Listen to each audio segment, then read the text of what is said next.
Allora, signoria, sapete che i classici saluti di incontro e di commiato in senese sono ben codificati. Signoria quando ci si incontra e quando ci si lascia allegri. Quindi allegri sono per signoria.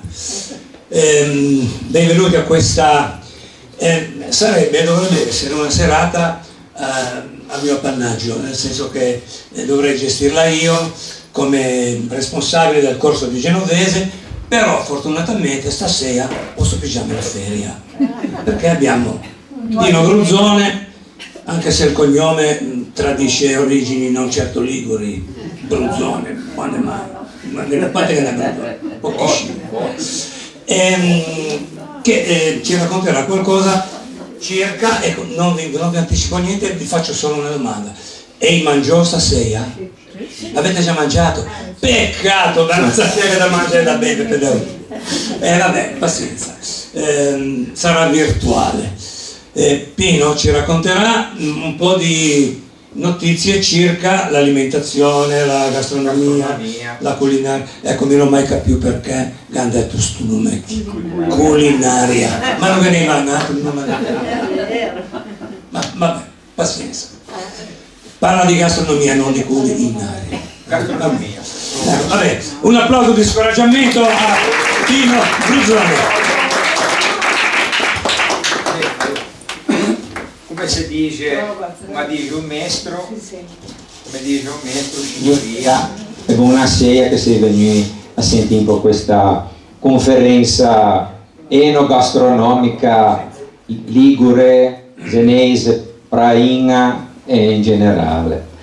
Sai, in giro c'è tutti questi mesi che passò e arriviamo a Pasqua.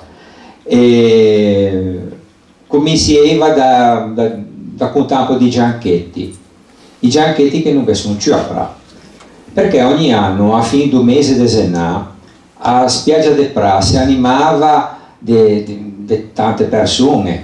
I pescatori ricominciavano a pesca dopo il letargo invernale e a prima pesca era quella di gianchetti, e che i gianchetti sono un novellame di pesce azzurro, i figli di Sardegna e di ancioe che nascono in quel periodo lì, e sono tanto piccini che non superano i 5 mm di lunghezza, e sono particolarmente saporiti e sono protagonisti di diversi piatti, ma molto semplici che sono in tante regioni, non solo in Liguria, ma vanno anche sul meridione.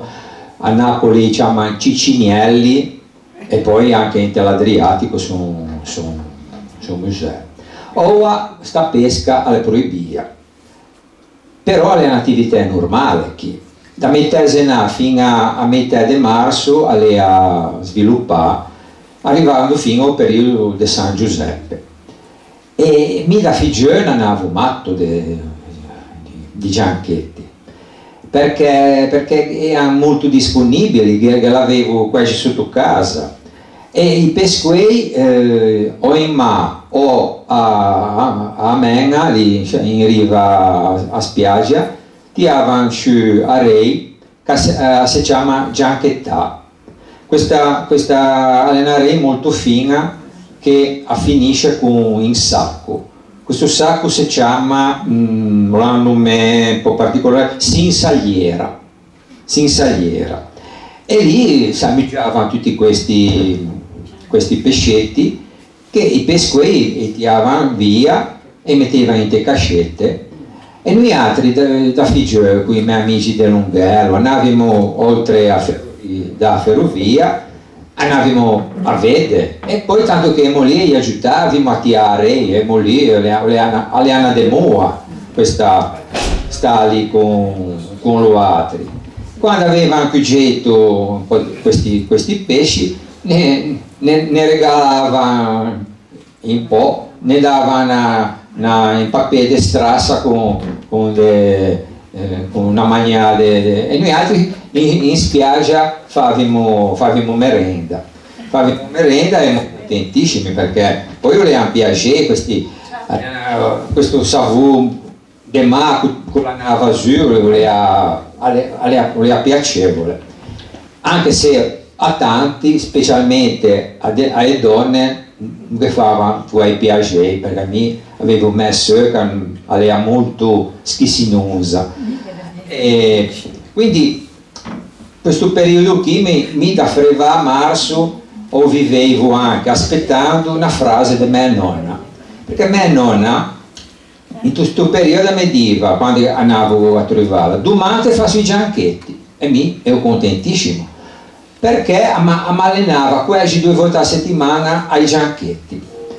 A mezzogiorno ero a scuola, finivo a scuola qui a Pietro Tua, attraversavo la strada e ero lì da stazione dove mia nonna viveva, e andavo subito in casa e lei mi accoglieva subito con un antipasto semplice, con una cuccia di gianchetti belli freschi, e poi cosa fava? Appiggiava fava una minestra di gianchetti che non ho mai sentito in tante famiglie, però lei fava sta minestra, che era una minestretta semplice, che metteva nuovo di succhita Jeffin a persa lei maggiorana, e poi che cacciava i capelli d'angelo, e all'ultimo che cacciava a mangiare dei gianchetti e poi li impiattava. Per me era una delizia sta. E quindi poi passavamo al secondo erano solo gianchetti bugie, ma che metteva un filo d'olio e una spruzzata di limone, e un'altra delizia per me. E poi botto finale i frischeur dei gianchetti che servavano a giornare in paradiso completo. E quindi io continuo sempre a Sassari da grande, si cattava da Linuccia, si cattava da Maddalena Pescoia che aveva il carretto, e siamo andati avanti praticamente fino agli anni 70, perché poi chi avrà si è interrotta la pesca degli anni 70, quando le avanzò un moderno porto con si mangia a spiaggia, ma però da oltre e in poi verso Savona e pescava, ma arriva al 2006, un anno nefasto per noi altri che siamo tifosi di gianchetti, perché la comunità europea ha messo una legge che si chiamava numero 1967/2006, l'anno negro per noi altri amanti di gianchetti. A pesca avviene abolia.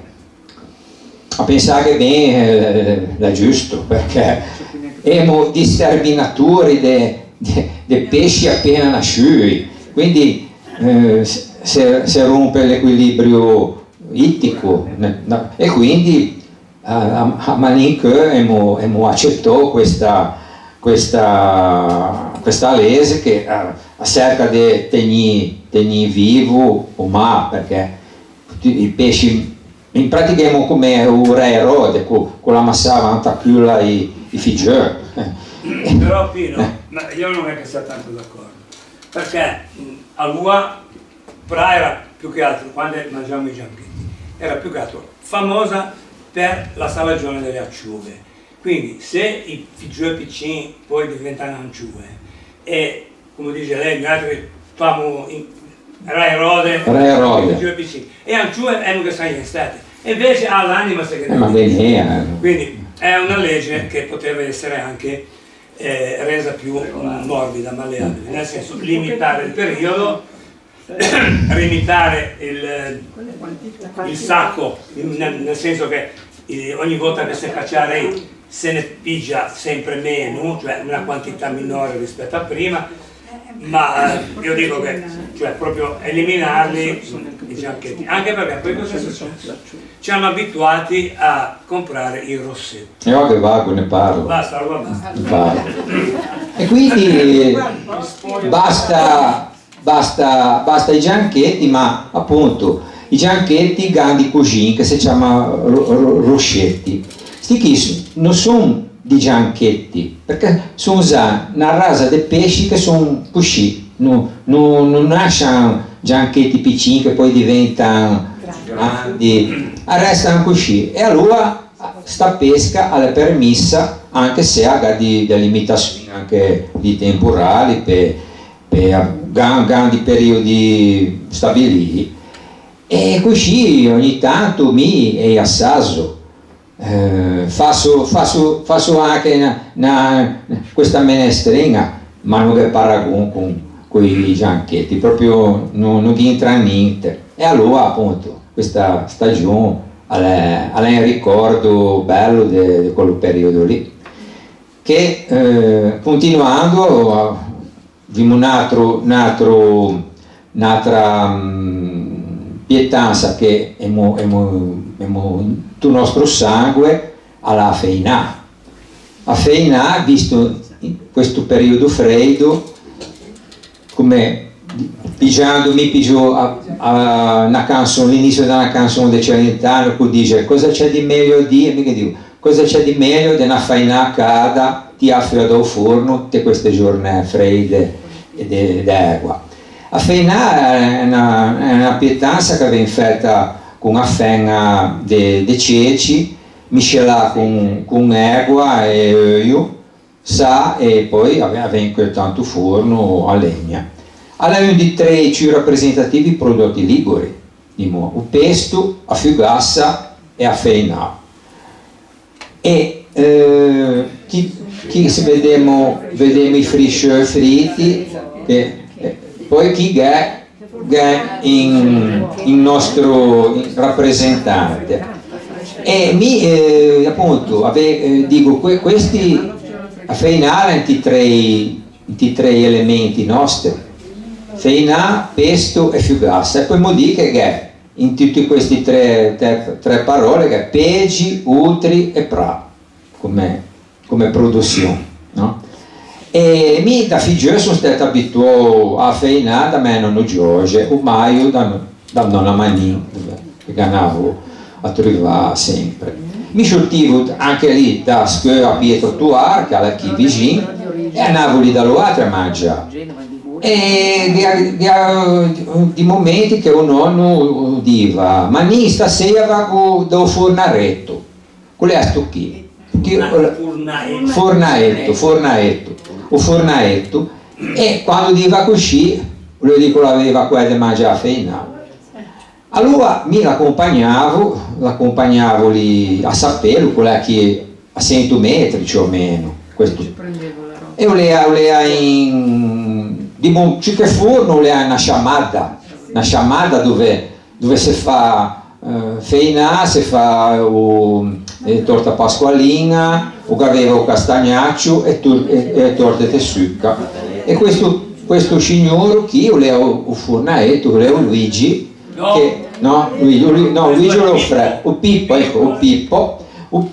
che l'ha andato avanti per tanti anni, poi purtroppo le mancò e sto forno che io non la continuò, è stato sostituito da una pista da sport, ma alla dura poco.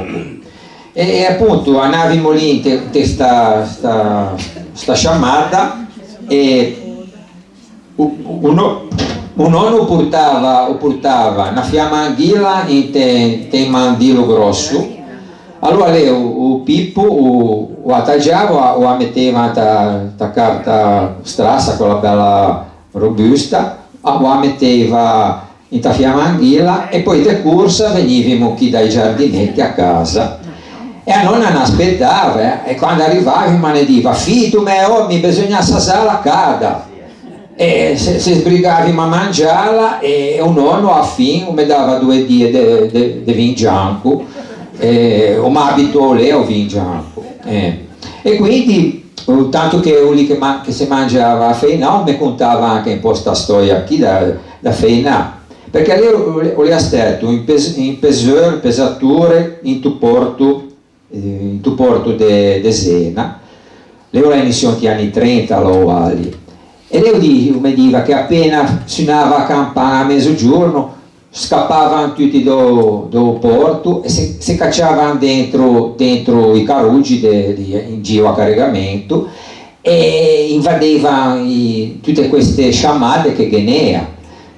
Se ho a Ghenea è una lì in via San Giorgio che ancora resta come ai tempi del notte, un esempio, ma tante sono sparite. E lì questi portuali consumavano il pasto perché pigiavano una rosetta di pan, se che facevano mettere dentro e fette di Feinà e si divoravano lì, stavano anche dentro, voleva poco spazio, stavano più fuori. Poi con i rifucilè ritornava a loro che volevano loro due e quindi avevano energia a questa maniera.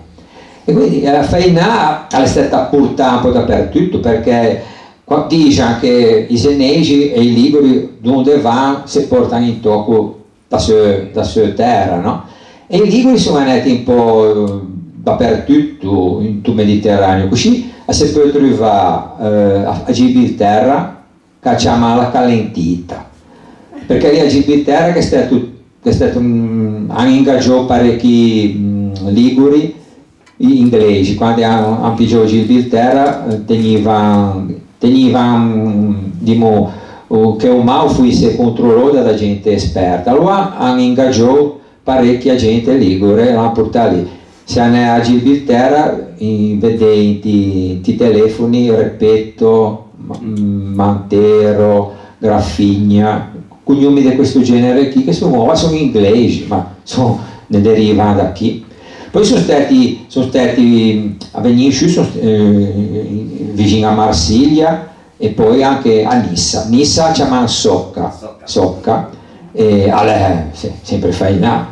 Un altro posto che doveva fare sono in Toscana. In Toscana chiama la Cecina, perché in ta zona Cecina, nemmeno non l'ho mai sentito di Cecina, che Cecina, e poi anche in Sardegna. A Sassari e a Porto Torres l'ho assaggiato, che di Fainotti che sono stati Carlo Forte, stavo per dire che arrivavo. Da insegnante di lingua genovese devo correggere. E lo so, qualche parola scappa. Fainotto non è quello che produce la farinata, ma è colui che vende farina ed affini, praticamente il panettiere. Però a Fainà lo chiama Fainotto, sì. Mi raccomando, Fainotto è una cosa, vende. Frisciulà. Quello che fa Fainà lo Frisciulà. Prendiamo nota, Frisciulà. E poi sono andati i liguri, sono andati fuori, sono andati in Argentina, a Buenos Aires, a Feinà, anche a Montevideo e a Santiago del Cile. Quindi dove sono arrivati hanno portato anche questo modo di cucinare a nostra Feinà. E quindi è una storia un po' lunga che si perde anche in delle storie strane, come ad esempio diciamo che chi l'ha portato su sono stati i romani, i soldati romani che hanno pagato con i ceci, quindi poi Segi, li frantumavano e poi pigiavano lo scudo e scaldavano il tuo scudo e facevano questa poltiglia che per gli altri è buona, è energica. Un'altra storia che è più nostra ne viene fuori dal Medioevo quando è stato come si dice, a battaglia da Meloria, La battaglia della Meloria che è stata una burrasca, mentre le navi venivano a Sena, hanno incontrato una burrasca e in una galea che ha questa flotta che è stato Notre de Oio che si è rotto e si è perso in fondo da nave. Poi che ha anche un sacco di fenga, di ceci, di seggi, che la netta anche lì in questo bagno, l'egua di massa ha fatto un impasto che poi questo impasto qui, quando si calmò tutto, i marinai sono andati lì, l'hanno pigiato quei scudi e l'hanno portato di fuori al su. E il su l'ha cotto questa patina e da lì l'hanno assaggiata, che piaceva, poi l'hanno provato a fare al forno e da lì è venuto questo commercio che ora abbiamo dentro. E poi un'altra cosa particolare è a fainare a Savona, Zanna, che la fangianca per un motivo storico, perché lì che è stato sempre ai tempi medievali, che è stato a un certo punto che quelli di Zanna si sono inorgogliti, hanno detto ora commerciamo da soli, noi abbiamo bisogno di Sena, al che Andrea Doria, i Lomellini e tutta la combricola che Ghea hanno organizzato una spedizione punitiva, sono andati a Savona, hanno detto un sacco di maschè, hanno interrotto il porto che l'hanno riempito di prie, così non potevano farci niente, e poi una cosa che erano cattivi, perché hanno raso il suolo a cattedrale a Lea, dove era il forte il Priamar. Dice dai racconti medievali che Lea bellissima e anche più bella della nostra qui di San Lorenzo. L'hanno raso il suolo e hanno fatto il forte Priamar, con le buche di canoin rivolte verso le case, non verso il mare, verso le case, perché dovevano stare attenti, i savonesi hanno a cresta perché vengono messi sotto. E l'hanno messi sotto anche con le tasce. Allora, che ha l'uso da fena di cecciole è un uso comune, perché che ha solo Sena non aveva pianta giù in de gran, ne ha molto uso in Liguria della fena di ceci. Ha messo una tascia in fena di ceci, al che i savonesi si sono ritirati, hanno fatto opposizione e non hanno giocato. Si sono messi a fare a feinare gianca con una fena di gran, e da lì è venuto fuori che ha questo uso un po' strano che dicono feinare gianca. No, è una storia di reca dovuta a questo fatto qui, che sono stati bastonelli, altri hanno reagito non cattando la ciupa e non pagare le tasse. Una cosa, questa è vera. Quindi noi altri facciamo alla semplice faina, se mesce a fena di ceci con questa si lascia riposare da 2 ore in su e poi si gira ogni tanto per evitare che non si addense.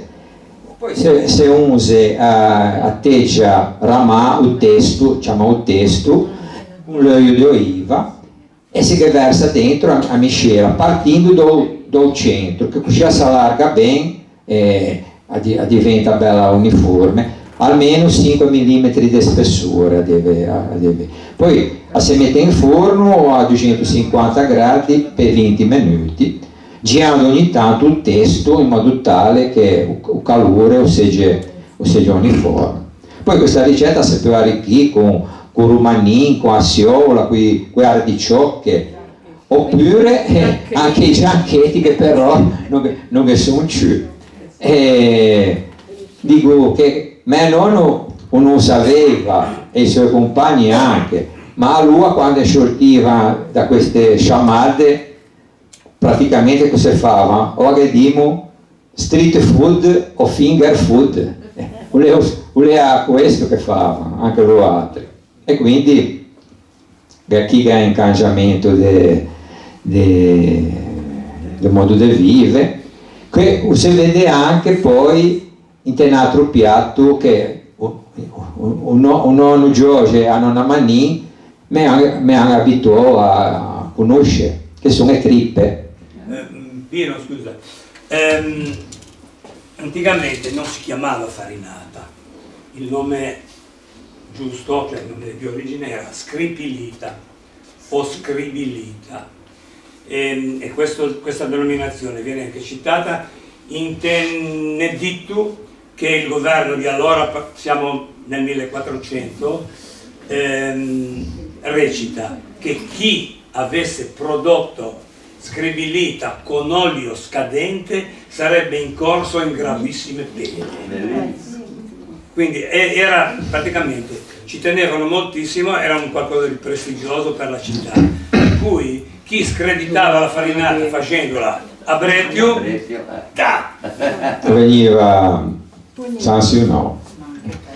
E quindi ti dico, sono passato da farinà poi alle trippe, perché un nonno, essendo portuale, voleva un pesare in magazzino di cotone, e volevano pesante che fava, e lei oltre appunto a pigiare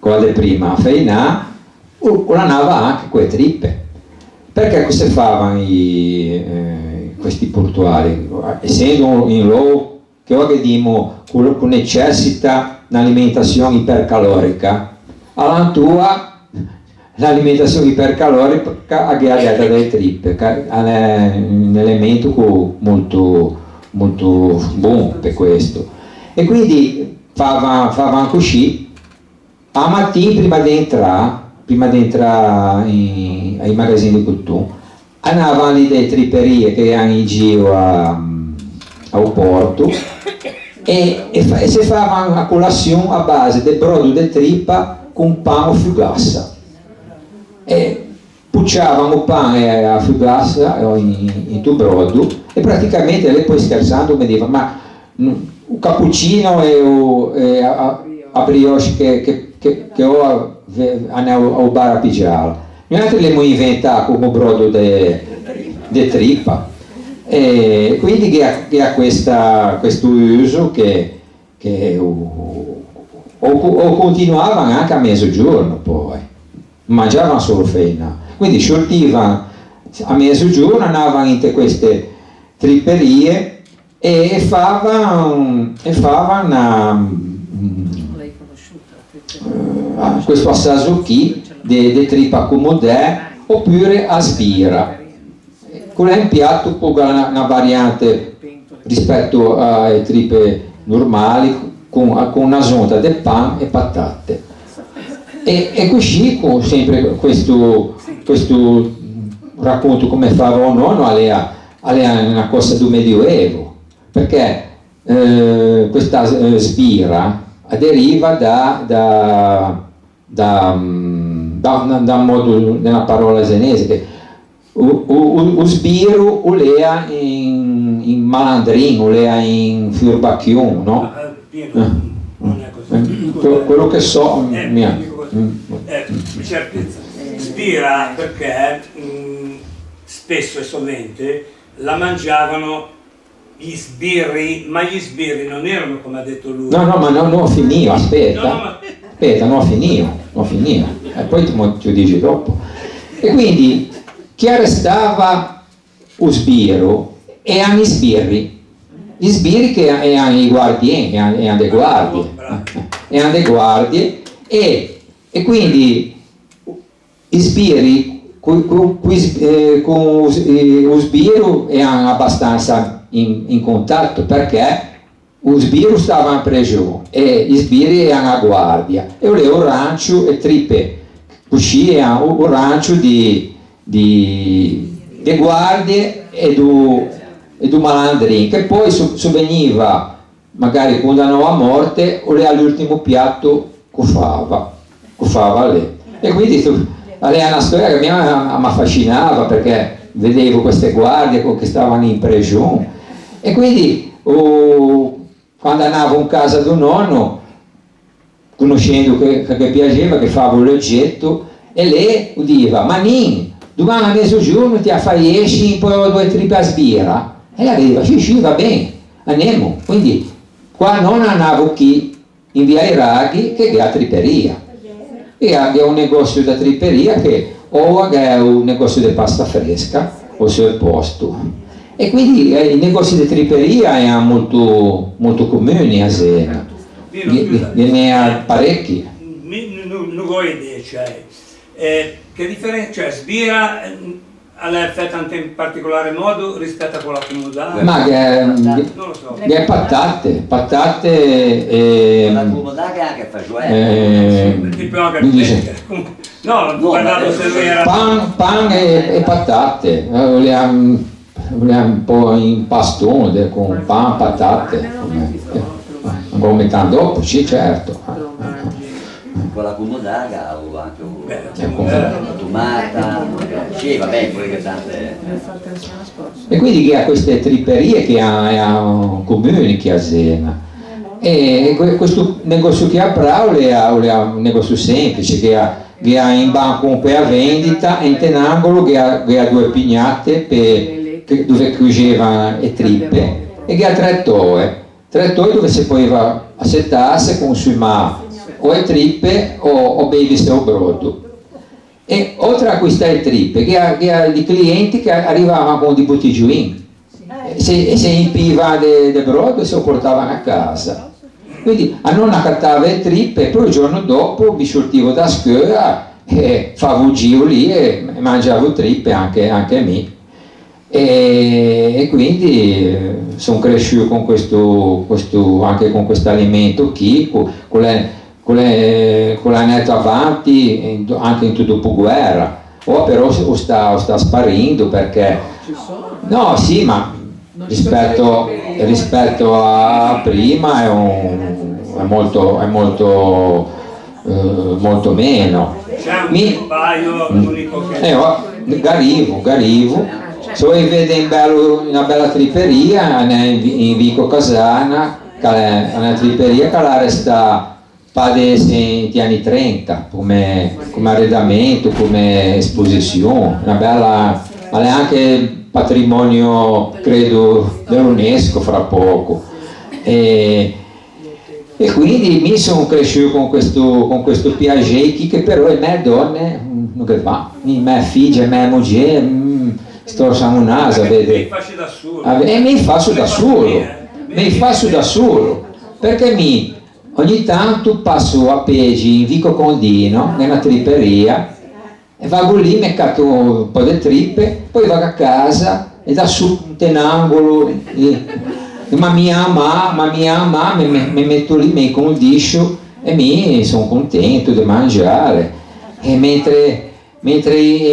mangio serio oggi mi vedo qui non i settori in ta fruttessa con i sbiri e con lo sbiro che assaggiamo queste trippe che sono una delizia per me. Così in corso veloce vi dico un chilo di trippa 50 di lardo, una siola, una gamba di sello, 20 grammi di fonzi secchi, 4 patate bugie, un po' di pignone, fette di pan brustolio e mezzo gotto di gianco, 70 grammi di bittiero, olio d'oliva e un ciuffo di porsemo, sa e via, e vai. E quindi siamo passati la tripperia a Utri Via Chiaramone. c'è una tripperia che è tripperia al 100% che confeziona la trippa al giovedì, la fa confezionata quella da sporto accomodata Quindi invece di andare là e fatela un po' di talettata di sapere. Ci vuoi I fare? prezzi non sono, però dice,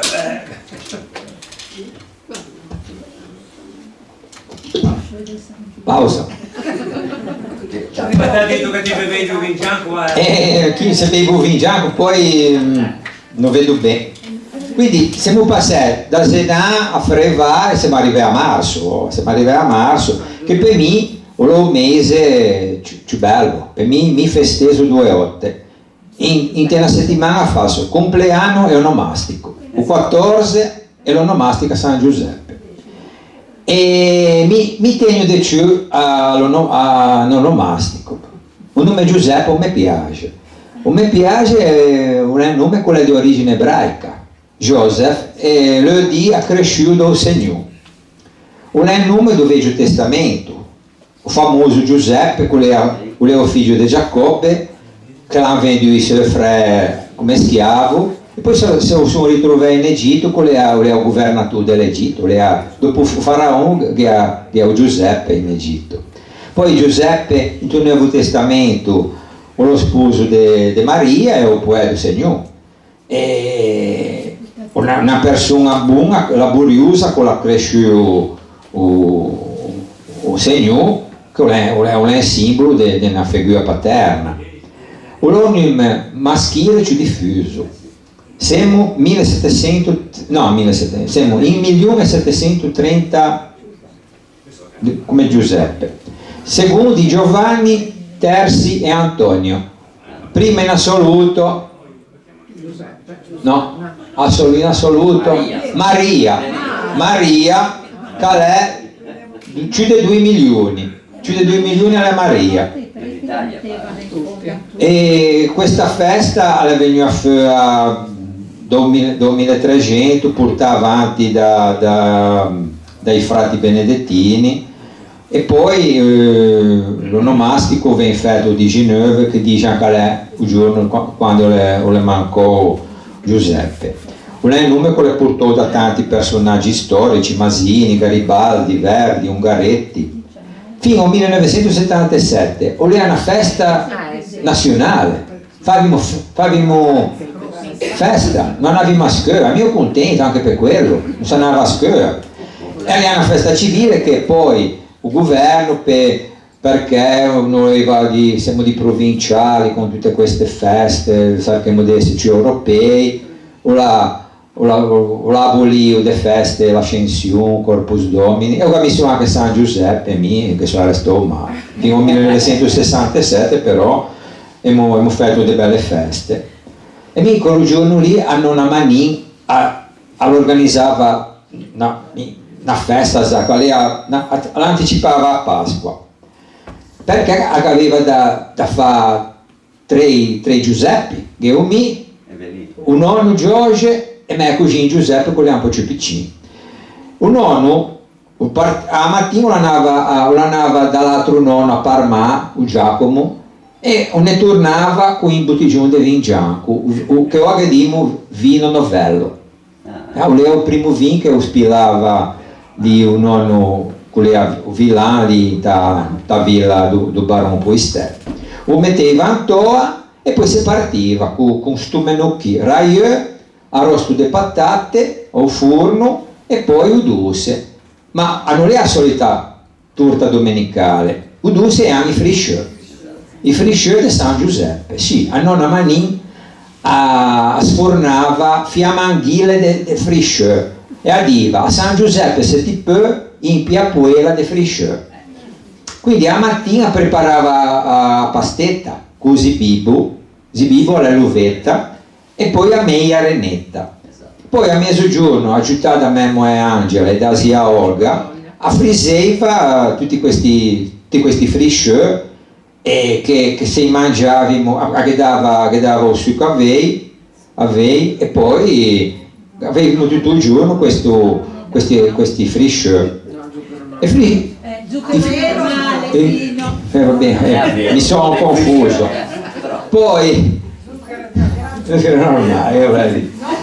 Poi la storia di frisciò anche lì ha diverse versioni, no? Una è quella che ne deriva sempre da San Giuseppe, che quando sono scappati dall'Egitto per scappare da Erode, hanno abbandonato tutto e Giuseppe si trovò disoccupato come bancario, non poteva esercitare. Allora si inventò a fare i frisciori, tirava su la famiglia vendendo i frisciori e da lì la tradizione la portò avanti questo modo.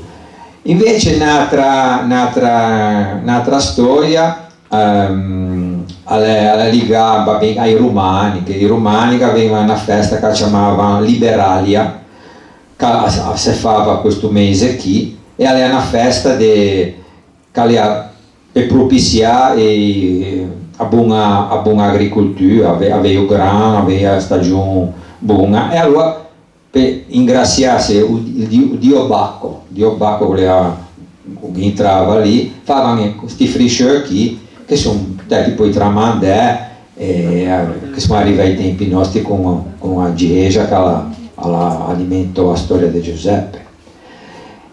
Lei è patrono di lavoratori, di carpentieri, di ebanisti, di spesa, che è una grande fiera, fa una fiera enorme a Spesa per San Giuseppe, però il lavoratore più importante è il banca falegname, perché a Siena fino al 1800 che ha questo modo qui di omaggiare il santo da parte di banchieri.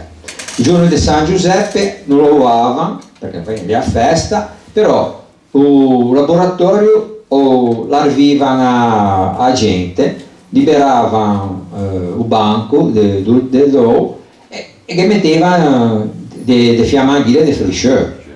Così la gente arrivava, poi però che ha un trucco dentro a questi frisciori. Che ha un frisciore che mettevano dentro una balletta di ovata, in corso che quando uno pigiava il frisciore in bocca sentiva infastidio e tutti quanti andavano lì aspettando che fosse uno che ingolfasse a bocca. Quando questo che usciva fuori lo pigiavano tutti in giro e doveva pagare da beva a tutti in questo giro qui. E in questo periodo qui facevano anche a festa del 1° di marzo. Arriviamo anche a celebrare San Giuseppe lavoratore come festa anche abbinato al 1° di marzo. Perché? Perché insomma in Tagiesia che ha un movimento di lavoratori cattolici che pativa un po' che San Giuseppe fosse celebrò dai lavoratori che all'antua è un po' più di sinistra, no?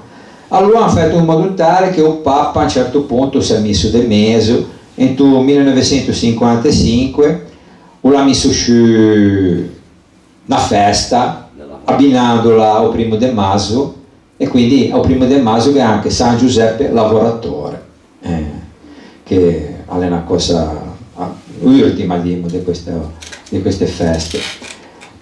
Per me però San Giuseppe è anche una giornata importante perché si corriva quello giorno lì a Milano-Sanremo. A Milano-Sanremo per me è classicissima, proprio mi l'aspetto, anche se ora non si faccio 19, ma fino al 1977 ero a Milano-Sanremo. E mica sono cresciuto un po' dentro a queste storie di ciclismo, perché avevo me barba, un sarto, qualche di un conoscerà magari, non è più, ma volevo un sarto che de pra, volevo un bar italiano sfegatò. Mentre invece me poi volevo copiano, allora Bartali coppi, non le meggio, questo è il cronometro, questo è il cio dell'ora, questo l'ha vinto 5 tour, insomma mi sono cresciuto con questi discorsi qui e mi piace il ciclismo, anche se non l'ho mai praticato da sportivo. Così con me poi, quando ero un po' più grande, mi portava a vedere passare i ciclisti qui a Utri. Facevamo le 50, andavamo lì dai frati, a parcheggiare, poi appena andavamo via Buffa e andavamo giù dove Gaudassio e se mettevamo lì a aspettare che arrivavano in ta curva, quello era un momento che arrivavano un po' da vederli, allora vedevamo passare, aspettavamo che passasse i primi, poi di corsa, vanni verso il mare, andavamo lungo il fiume, dove a Marinetta, poi arrivavamo sul ponte e aspettavamo che perché andavano su, quando arrivavano in cima a via Buffa, invece di andare verso Pra, giravano, venivano giù dalla stazione e ripassavano lì, quindi ne passavano lì, allora quindi aveva una vista doppia. E lì si è visto Gimondi, Adorni, Merckx, tutti questi corridori di quegli anni lì, e io ero contento, ero entusiasta di questo. Poi cosa facevamo?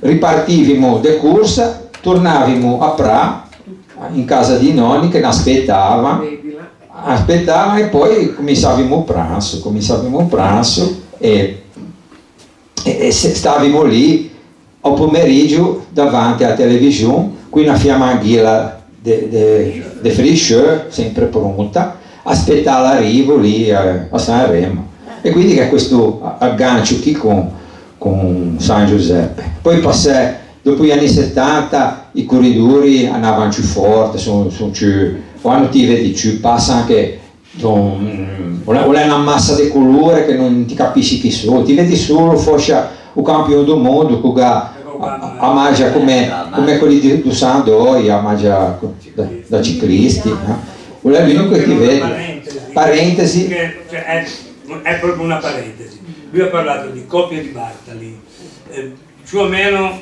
eravamo tutti coppiani, no? Coppi era il giovane, il rampante, Bartali era il vecchio, era il burro. Arcigno. Allora, Bartali, non so quanti di voi lo sappiano, è in odore di santità. Giusto. Questo giusto. l'ha reso noto suo fratello, perché Bartali era un frate laico e lui durante i rastrellamenti dei nazisti andava per la Toscana, dappertutto, lei qua bicicletta fa l'affitto, aveva nel suo tubolare, quello orizzontale, si era creato un meccanismo per cui nascondeva i documenti falsi per poter salvare gli ebrei che altrimenti sarebbero stati deportati, e non l'ha mai pigiato. E lui è stato talmente santo da non vantarsene mai, non se ne è saputo mai niente. L'ha reso noto suo fratello a un certo punto, e addirittura hanno così iniziato una specie di percorso non si sa se poi diventerà santo, comunque è una persona tanto certa.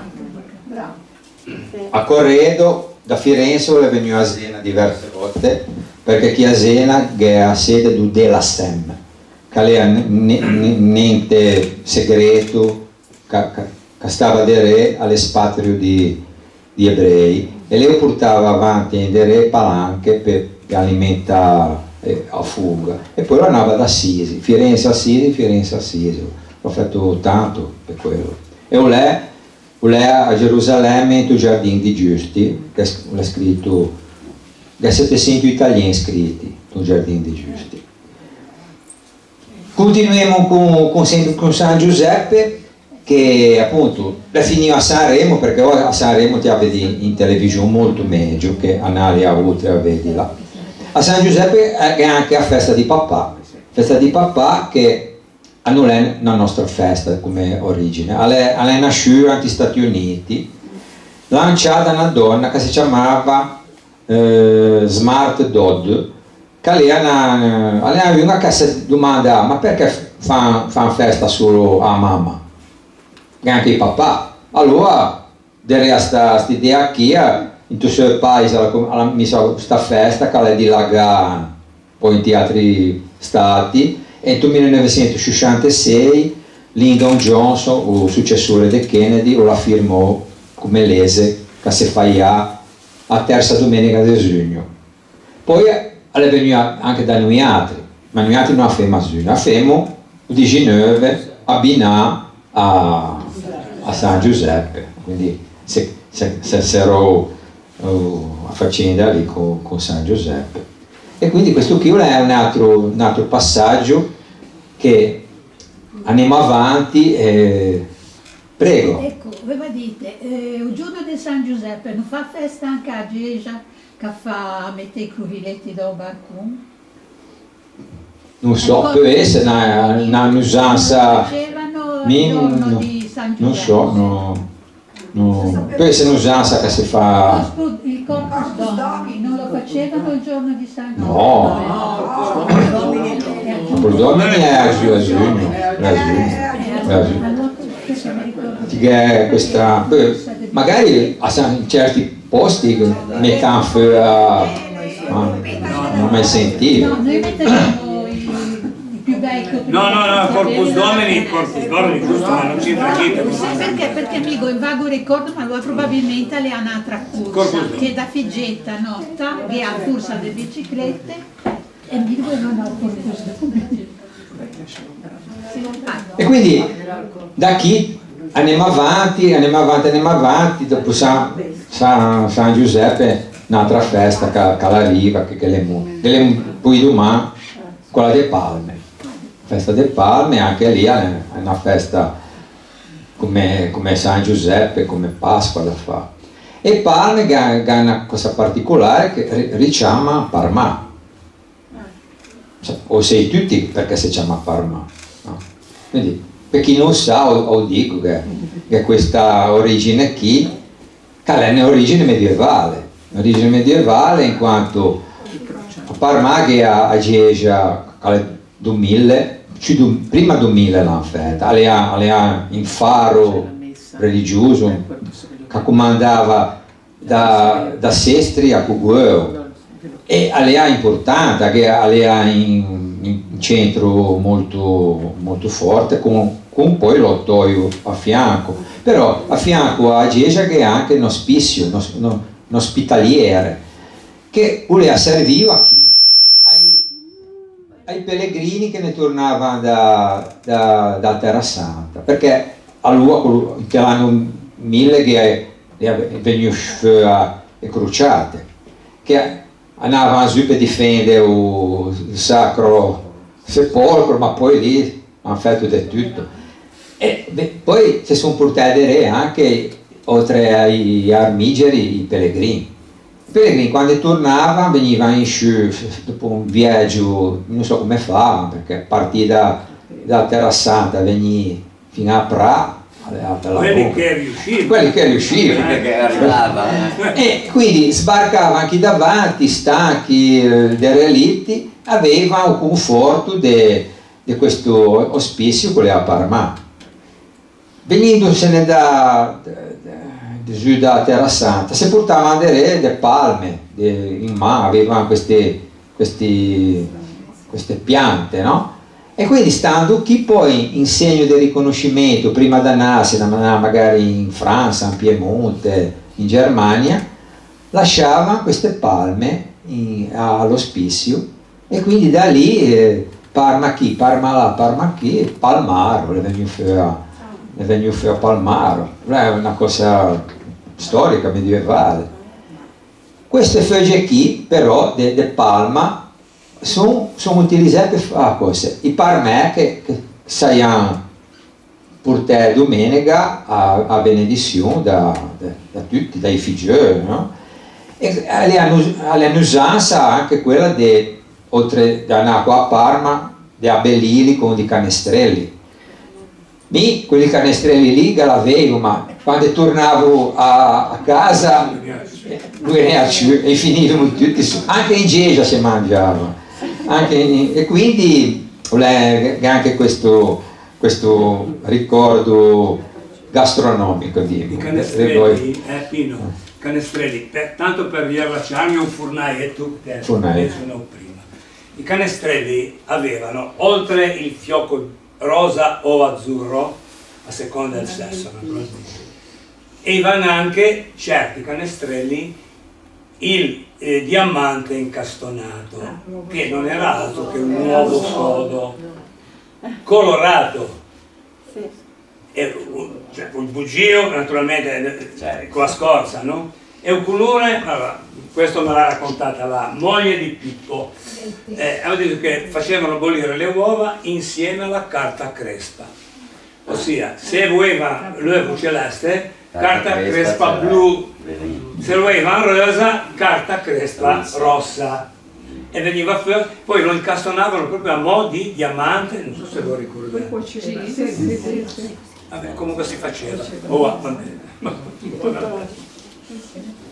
Quindi palme sono un elemento caratteristico di questo periodo qui, che si vedono, domenica si vediamo tanto in televisione, perché il Papa sarebbe circondato da delle palme enormi, lunghe più di 1,5 metri, che sono chiamate palmorelli.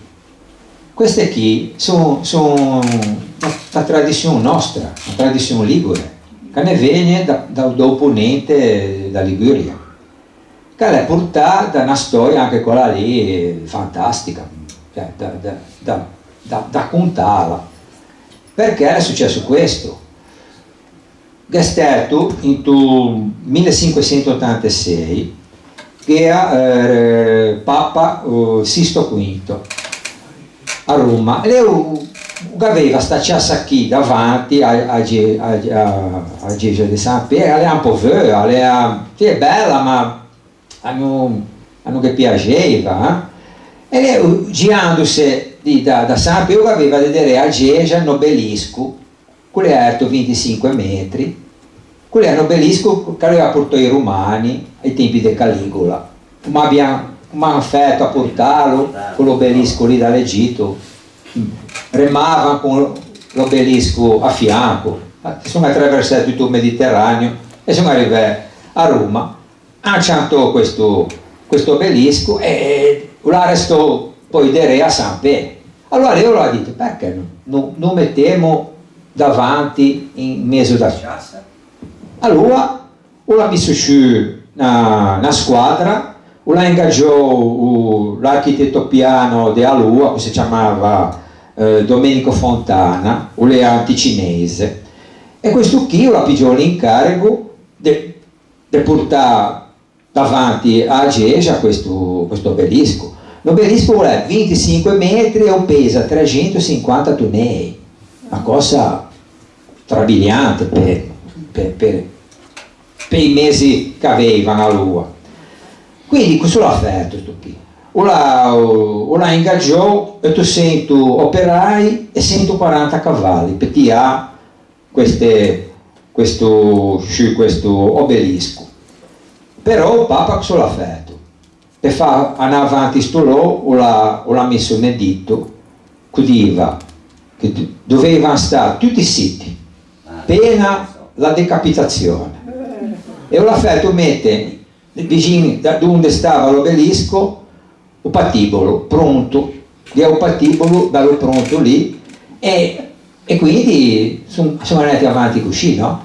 Quindi dovevano stare tutti zitti perché l'architetto dava un ordine, gli operai dovevano sentire tutti bene perché erano momenti un po' drammatici. Quindi partono quei cavalli con questi uomini che tirano, a un certo punto o si isa, ma poi comincia a venire su e rischiava di sfracellarsi a terra sto obelisco. A un certo punto le veniva fuori una voce enorme: aiga e corde, che in tuo dialetto ponentino di egue e corde. E quindi tutti zitti con questo chicco si mette a criare così, e l'architetto però l'ha capito. Allora la ordinò a quelli che comandavano i cavalli: delle legua ai corde. Allora hanno bisogno bulacche d'egua, e a queste corde che cominciavano a sfilacciarsi, e e Corde Bagnè hanno cominciato a ritornare sul suo posto, insomma sono rientrati e si sono ricompattandosi, hanno detto lo strappo finale che sto obelisco qui verticale, tutti viva viva viva viva, tutti hanno pigiato l'architetto Camalletta, se lo sono GF tutta la ciassa, e poi però l'arrivo e guarda da sto qui.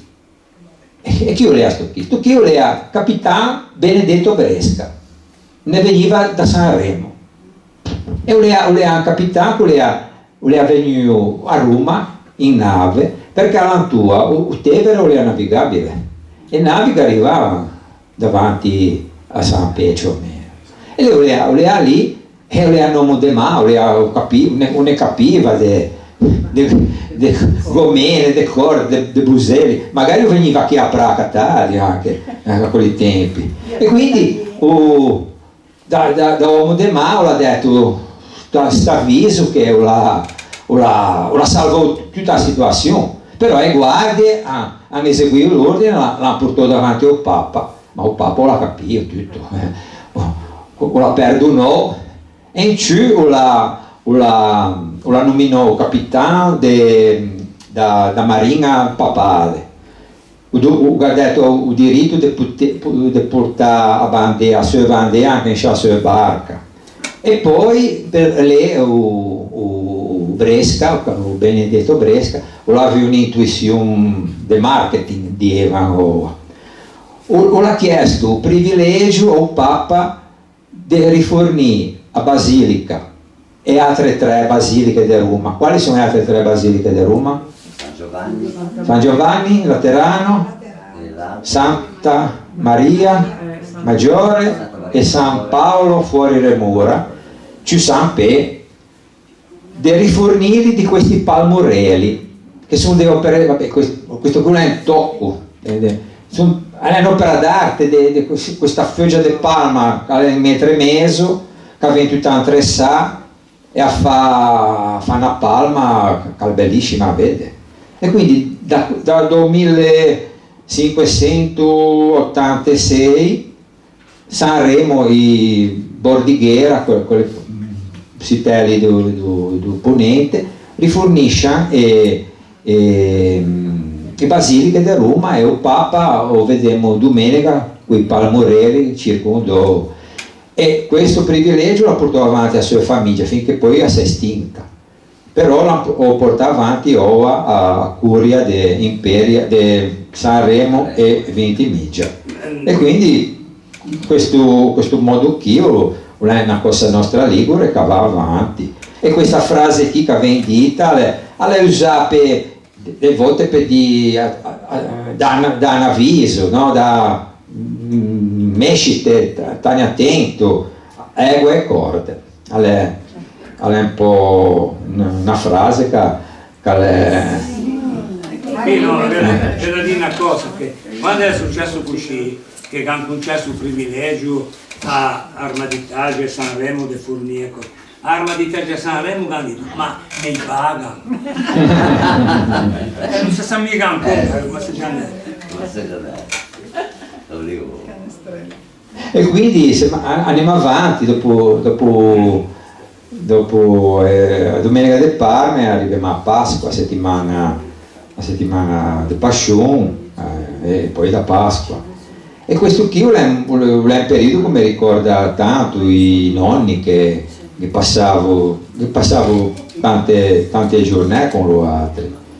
E mica avevo a nonna Manin, da parte di me, che è una donna casalinga che ha tenuto 4 figli a cavallo della seconda guerra mondiale. È una donna pratica, ma non è bigotta, ma è rispettosa delle pratiche della tradizione religiosa. E in questo periodo qui mi portava ai sepolti. I sepolti è un'altra forma nostra di venerazione da settimana santa. Saliva l'istituzione dell'Eucaristia, che veniva fuori dall'ultima cena. E i sepolti si fanno in chiesa o Zoggia Santo, e in lato da Geja o Nartà venivano a Dubè con candele, con fiori, con disegni, e i fedeli se vedevano lì a pregare, e lei mi diceva: vieni, andiamo a pigiare perdono. E così a Seia, se vedevamo mia mamma, partivamo da via Ratto, andavamo davanti a San Rocco, quelli aveva fusinato, dove è il supermercato, e lì all'arrivava verso 9 entravamo in Geja, ma mica entravo un po', non entravo bene, perché mi avevo a Geja scura, un po' quelle candele, a me dava fastidio, perché quando vedevo da piccino, vedevo queste scene qui, avevo un paio di frati con le barbe lunghe, allora avevo sta temanza che poi va bene, a me passava, però mi ricordo questi momenti che entravamo con queste candele e quindi facevamo questa visita, e diciamo che tradizione è visitare almeno tre sepolti dispari, devono essere dispari. Nota a Zena che ha la confraternite che facevano le processioni con i Cristi e andavano a girare tutte queste gire qui sepolti che ora si è persa. E quindi questo periodo che io cominciavo a così con questa visita ai sepolti, e una volta in Imperia, il periodo di sepolti, mi sono trovato in Geja e ho visto una cosa che non avevo mai visto.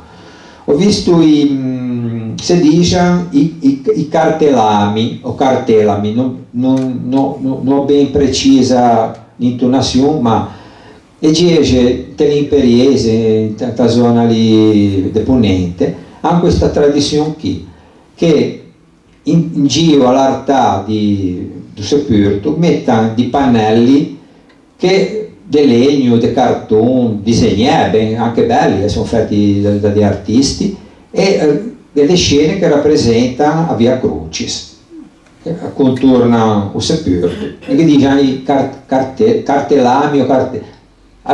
Poi c'è Google, come dice, poi modi.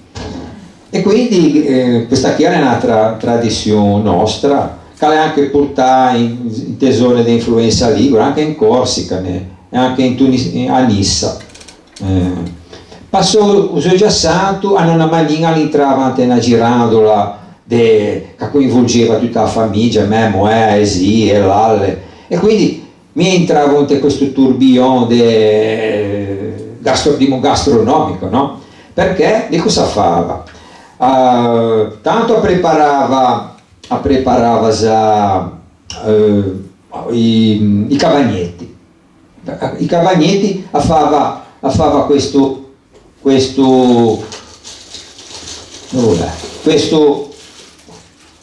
un cavagnetto. Circolare con dentro nuovo sodo, e con questi fregetti. Ma lo mangiamo dopo? Poi lo mangiamo tutti quanti. E poi appunto fava già quello lì per... No, è originale, è mantenuto. E quindi questo cavagnetto con questo uovo coloroso è un simbolo molto in tanti popoli. L'uovo è il simbolo della rinascita, o l'è portato avanti fino dai tempi di Egiziani, questo, o l'abbiamo trasformato da uovo sodo a un uovo di cicolata, o cicolata come dicevano i sestri, con i regali dentro.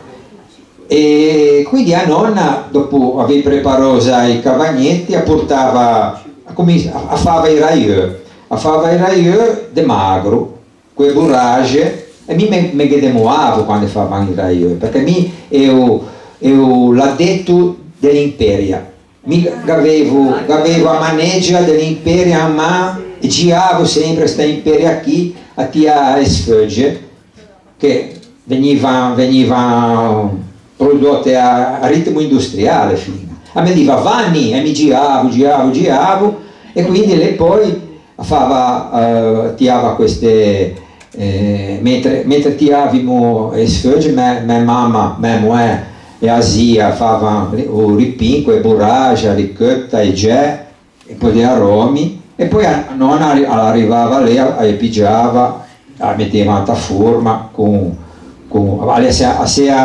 industrializzata con queste forme di anni fa. Poi gli avanzi invece fa a mano, quando i ritaggi da sfogge che fava a mano, solo quello lì fava. E poi passava a Sima, anche se alla più tradizionale a Natale, ma lei che piaceva fa anche a Sima a Pasqua e quindi pigiava questo taglio di carne a tasca do vitello, formava a busta e riempiva con uove, verdure, cervella, formaggio, puisci, pigneux e diva bisogna impila a metà se no asciuppa e come una sarta con una guggia di quelle robuste serrava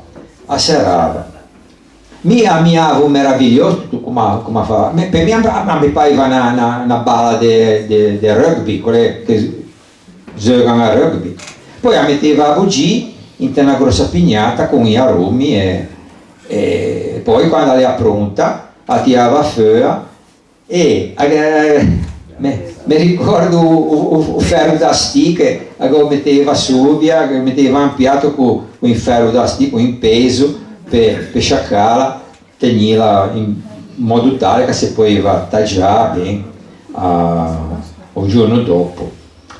Poi non poteva mancare la torta pasqualina, anche quella è un altro arredo gastronomico con la nostra tradizione. E quindi anche lì mia moglie tirava un mattarello, faceva 3 sfogge, un cannello, 3 sfogge e poi prima la adagiava in teggia. Poi a nonna che metteva dentro gli ingredienti, erbette, uova, prescinseur, che è una cagliata tipica ligure, e poi egè. Mia faccio così con egè, con le ardiciocche e i fan ad arbenga, a diva.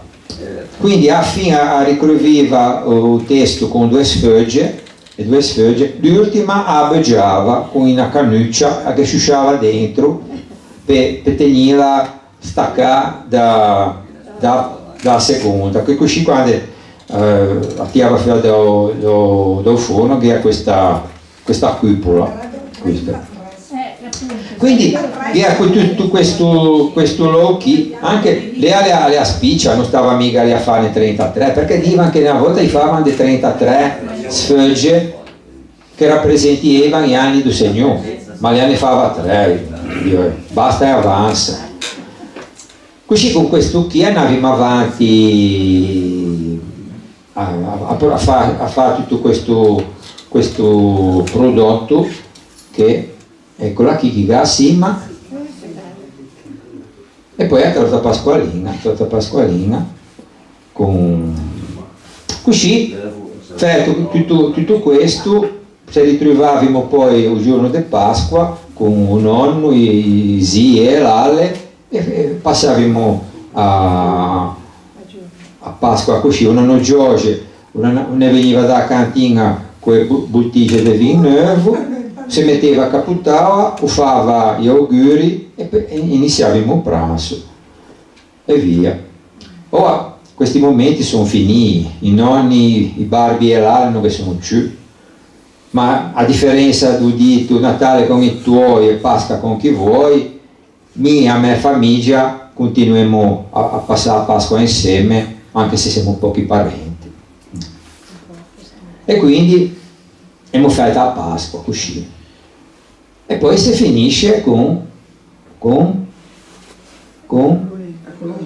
dopo Pasqua, l'indomani di Pasqua si finisce con un lunedì dell'angelo, giusto, lunedì dell'angelo. Perché? Poi ve lo dico perché. Quindi questo qui è l'atto finale delle mie vacanze di pasquali, perché il giorno dopo andavo a scuola e quindi io passavo a una certa maniera, perché essendo neo maschio l'unico, ero un po' conteso. Allora appena fa fine di quello figlio di Salomone che bisognava dividere un tadui e non si sono messi d'accordo. Pasqua andavo da una manì e il lunedì dell'angelo danno una beppa a Parma, e quindi mi giocavamo tutti e due i campi a questa maniera. E il lunedì dell'angelo è tradizione passarlo fuori a casa, in campagna, a fare le scampagnate con amici, parenti. Mi invece non andavo da nessuna parte, non andavo in Fagaggia, non andavo a Penna, non andavo a Torre Cangiaso, non andavo su per i centri di Pra, ma mi spostavo di poco, da Lunghello andavo a Parma, ma andavo in campagna perché mio nonno aveva la villa lì dove è il Baron Puistè, e lì è come essere in campagna per me. Allora, una campagna vicino a me. Quindi mi andavo in ta villa del nonno, Parodi, Giacomo, da Dunda, o si chiama, con le umanente del Baron Puistè, e passavamo quello giorno lì da altri, e allora facevamo così. Un giorno da una beppa questo. E lei cosa fava? Beh, tanto lei stava in cucina, come arrivavo con il nonno andavo in cantina, perché faceva tanto vino mio nonno. Come faceva assaggiare il vino nuovo, poi pigiava da una gaggia che era appesa al soffitto, una gaggia di quelle traforè, tirava fuori una formaggetta di pecorin sardo, lì, non è vegno da Sardegna, è troppo buono. Vedevo sì, tanto tiravo su il vinello. Poi mentre tornavamo a casa, che fave, se era a Pasqua tarda e fave erano buone da pigiare. Allora pigiava un cavagno di fave, poi andavamo a casa con pecorin sardo e fave, tirava fuori il salame di Santo Orsese e facevamo l'aperitivo a quella maniera lì con fave, salame e formaggio sardo. Poi per primo passavamo a una cosa che non è tradizionale, ma non hanno lì tanta amica di Raieu, non stravedeva. Lei è una donna del viro, lei ha pratica e spiccia, e lei è smart, diciamo smart, no? E cosa fava? Lei ha molto più pratica, fava una pasta che non è tipica di qui, è più da Rivera de Levante, fava i crugetti che sono quelli medaglioni di pasta con inciso di disegni che si fanno con questo stampo qui, che è quello qui. Questo qui è lo stampo di Corsetti, se sciacca la pasta e resta poi il disegno di quello che è inciso, e quindi fava questo poi questo qui è l'originale, questo qui è la ruetta per i Raieu, perché è stagionale questa che hanno visto di Raieu. Alle di me, no? Vino i crugetti. Crugetti, sì, no, non confondere con i cursetti. I cursetti, che è un'altra cosa. Sì, un moglio di D. Sono medaglioni, i cursetti sono quelli a forma di otto.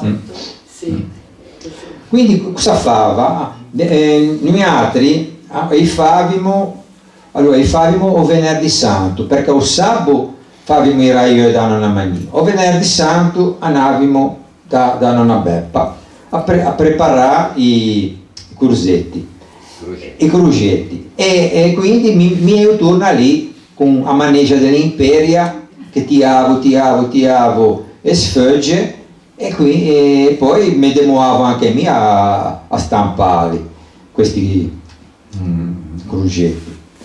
E quindi ne viene dall'epoca medievale, non è una cosa che l'ha inventato, e hanno usato molto in famiglie nobili, perché gli altri poi in questi stampini che facevano fare il segno, il sistema, quindi e hanno anche usato i pranzi di ambasciatori che venivano qui a Zena, a visitare Zena.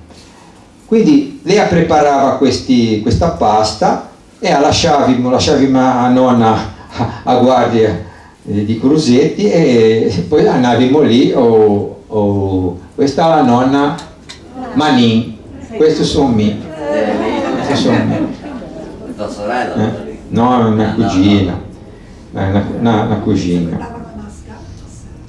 Poi invece passavamo al secondo. Il secondo le hanno due piatti doppi. Il primo è una torta pasqualina, questo è il nonno Giorgio. E favimo 2 secondi, torta pasqualina e cose, no, assieme alle da nonna Mani. Chi invece le fava l'agnello, nano fava a un modo e nano all'altro. Nano fava le costolette di agnello in panè con articiocche fritte. L'anno dopo fava l'agnello in fricassea e usava chi i crugetti con i stampi, e qui che era un fuoco. Aveva a cucina a gas, ma aveva anche un fuoco. E allora lì veniva utilizzato per fare l'agnello in fricassea, metteva pugnate lì in fuochi, e poi usava le fascine di vigna, perché me nonno può avere vigne, e mangiava e lo teneva lì per essere poi messo in ronfò. E quindi avevamo questo menù che continuava poi con Dulce. Poi Dulce tirava fuori i quaresimali, questi qui, l'agnello, chi sempre agnello, e poi i quaresimali, che fava pigiare da me a Barbagino quando ne tornava da merco con la nave a vendere a verdura, passava a Zena in via Cesarea, non mi ricordo, ma e tirava fuori e diceva: questi sono da pasticceria Tagliafigo di Zena. Tagliafigo le ha in onore. E questi dolcetti qui sono tipici sempre dalle nostre parti. Dice anche sono stati inventati dai moneghi da Gesù di San Tommaso, che a Principe. L'hanno cacciato su perché hanno fatto la stazione marittima. E queste moneghe l'hanno inventate per scantonare a regola che bisognava mangiare durante la Quaresima roba magra. Allora gli altri l'hanno fatte senza obittiro, senza i grassi animali, e quindi la domenica si poteva mangiare. Per gli altri erano a posto, e hanno preparato con fenna, mandorle, succo, erba di fiori d'arancio e albumi. Sono dei 3 tipi, e c'è i canestrellini, i mostaccioli e i marzapane. E quindi alla fine di tutto arrivava il momento dell'uovo di cioccolata, che mi l'aspettavo, non vedevo l'ora di rompere per vedere la sorpresa, e portachiave. E poi che un portachiave. Chi gana una beppa in ta villa, che è un po' di villa, che è me nonno Giacomo, che sono me, è Moscasci, è una di Moscasci. E quindi io ho vissuto anche in questi ambienti qui che sono unici. E questi ambienti qui sono stati unici perché dopo che mi avevo rotto le uova e zii e là le stavano qua a nonna a sistemare e a cetesare in cucina. Un nonno sortiva del feu all'angio cos'è? Pergolato, e stava a ciacciare con i suoi fratelli, Barmannino, Barbaciccia. Mi invece con me poi Benedetto, con le apicolture, mi portava lì dalla alveare che aveva in villa e stavamo un po' a vedere cosa facevano le api perché cominciavano a mesciarsi, cominciava a essere il tempo bello e quindi siamo così, ho vissuto a questa maniera da figlio e noi altri continuiamo a passare a Pasqua con pochi parenti ma cercando di tenere vive le tradizioni. È una cosa che voglio dire, lunedì o lunedì dell'angelo Pasquetta non si deve dire perché Gilberto Govi si è rivolto a tanta tumba Pasquetta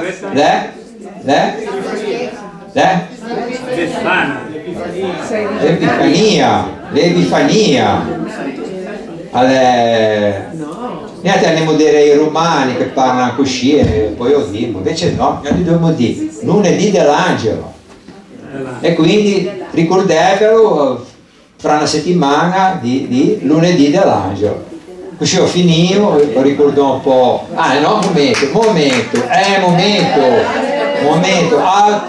Momento, qua abbiamo, se vuoi fare un regalo in grosso uovo, che è questo, l'antologia praese. E cosa viene a costare l'uovo? L'uovo è grosso, però tipo farlo virtuale, un uovo virtuale con questo libro. O è un libro che parla di Pra, si chiama Antologia Praese 2.0 perché siamo molto moderni e serve a finanziare un po' la fondazione che gaderebbe per tenere un po' viva Pra, perché la fondazione, insomma, non so se conosce la fondazione di Pra, fondazione Primavera. La Primavera è una fondazione che sta a cercare di dare risalto, da un po' anche un'immagine un po' bella di Pra. Costa 40 euro, però sono 570 pagine, è tutta la storia di Pra, dal primo primitivo che ha Pra fino a Vei. Quindi se vi interessa puoi domandare a chi in sede oppure modi a me, modi a Ninetto. E quindi con questo vi dico buona Pasqua e allegri.